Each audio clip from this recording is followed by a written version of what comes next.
Кыргызстандын премьер-министри Улукбек Марипов менен Тажикстандын премьер-министри Кахир Расулзада пландалбаган эки тараптуу жолугушуу өткөрүштү.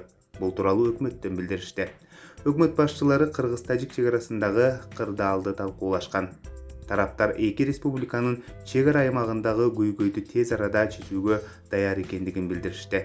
Премьер-министрлер чек ара маселелери чечилгенден кийин мындай конфликтке мындан ары жол бербөө зарылдыгын белгилешти, деп айтылат маалыматта. Кыргыз-тажик чек арасынын жаңжал чыккан аймагында саат 20:00 карата ок атуулар толугу менен токтолуп, аскердик күчтөрдү алып кетүү чечими кабыл алынды. Бул тууралуу Кыргызстандын Тышкы иштер министрлиги билдирди. Буга чейин Тышкы иштер министрлигинин жетекчиси Руслан Казакбаев тажикстандык кесиптеши менен сүйлөшүүлөр жүрүп жатканын айткан. Руслан Казакбаев Тажикстандын Тышкы иштер министри Сирождин Мухридин менен сүйлөштү.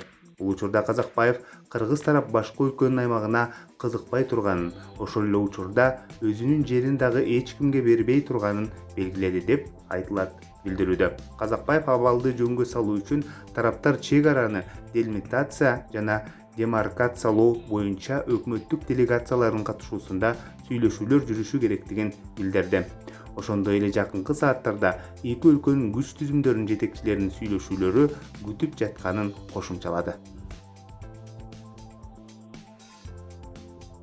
Көкташ айылынын тургундары жаңжалдан улам айылды бошотуп чыгып кетишкен. Тажикстан тарап басып келип, үйлөрдү өрттөп, тоноп кетишти. Азырынча канча зыян келтиргендиги жөнүндө так маалымат жок.